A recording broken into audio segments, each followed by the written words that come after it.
नमस्कार मैत्रिणींनो, श्री शिवाय नमस्तुभ्यम. मी तुमच्या सर्वांची लाडकी मैत्रीण एसी रंगोली. माझ्या चॅनलमध्ये तुमचं मनपूर्वक स्वागत आहे. आजची ही रांगोळी आपली स्पेशलच आहे, म्हणजेच महादेवाच्या पिंडीची. तर ही रांगोळी कशी काढायची आणि किती ते किती ठिपक्याची आहे मी ते तुम्हाला दाखवते. चला तर मग स्टार्ट करूया. ही रांगोळी आपली आहे 9 ते 5 अशा प्रकारची आपली रांगोळी. तर मी इथे ठिपके आखून घेते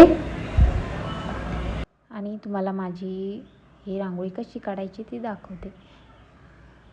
अशा प्रकारे आपल्याला सगळे ठिपके आखून झाल्याच्या नंतर यावरती आपल्याला डिझाईन तयार करून घ्यायची आहे.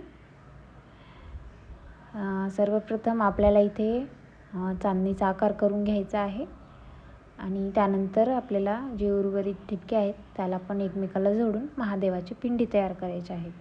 आणि ते कशा करायच्यात मी तुम्हाला इथे दाखवते. तर तुम्ही माझे व्हिडिओ सलग पाहत राहा, जेणेकरून तुम्हाला मी इथे कशी डिझाईन तयार करत आहे ते कळेल. आपल्याला असे 3-3 ठिपके एकमेकाला जोडून चांदणी तयार करून घ्यायची आहे. चांदणी तयार झाल्याच्या नंतर आपल्याला बाहेर जे पिंडीचा आकार द्यायचा आहे ते इथे आपल्याला तयार करून घ्यायचा आहे. अशा प्रकारे आपल्याला पिंडीचा आकार तयार करून घ्यायचा आहे. आपल्याला सर्व बाजूंनी हे पिंडीचे आकार झाल्याच्या नंतर वरती जो आपल्या पिंडीचा जो लिंग असतो तो तयार करून घ्यायचा आहे. त्यानंतर आपल्याला पिंडीचा आकार झाल्यावर पूर्ण मधामध्ये जे उर्वरित ठिपके आहेत त्यांना पण डिझाईन करून घ्यायची आहे, जेणेकरून आपली रांगोळी एकदम सुंदर दिसेल. मैत्रिणींनो, तुम्ही जर माझ्या चॅनलवर नवीन असाल तर तुम्ही माझ्या चॅनलला सबस्क्राईब करा आणि माझे व्हिडिओ लाईक करत राहा. आणि जर तुम्ही माझ्या जुन्याच मैत्रिणी असाल तर तुम्ही माझे असेच व्हिडिओ पाहत राहा आणि तुमचे सहकार्य मला असेच मिळवू देत राहा. हे आपले मधले जे डॉट होते त्यांना आपण एकमेकाला जोडून अशा प्रकारे फुलाचा आकार तयार करून घ्यायचा आणि त्यानंतर आपल्याला हवा तसा यामध्ये कलर भरून घ्यायचा आहे. मी माझ्या आवडीनुसार यामध्ये कलर भरते. तुम्ही पाहू शकता आपली किती सुंदर रांगोळी तयार झालेली आहे. मैत्रिणींनो, तुम्हाला जर यामध्ये कलर भरून घ्यायचे नसतील तरीही चालतील, पण आपण यामध्ये कलर जर भरला तर आपली रांगोळी आणखीन उठावदार दिसते. यामुळे मी इथे कलर भरत आहे. तुम्ही पण भरून घ्या आणि आपली रांगोळी एकदम उठावदार बनवा. अशा प्रकारे मी इथे कलर भरून घेते. मैत्रिणींनो, तुम्ही जर माझे मागचे व्हिडिओ जर पाहिले नसतील तर माझे मागचे व्हिडिओ पहा. त्यामध्ये तुम्हाला वेगवेगळ्या डिझाईन बघायला मिळतील आणि जर तुम्हाला डिझाईन आवडत असतील तर.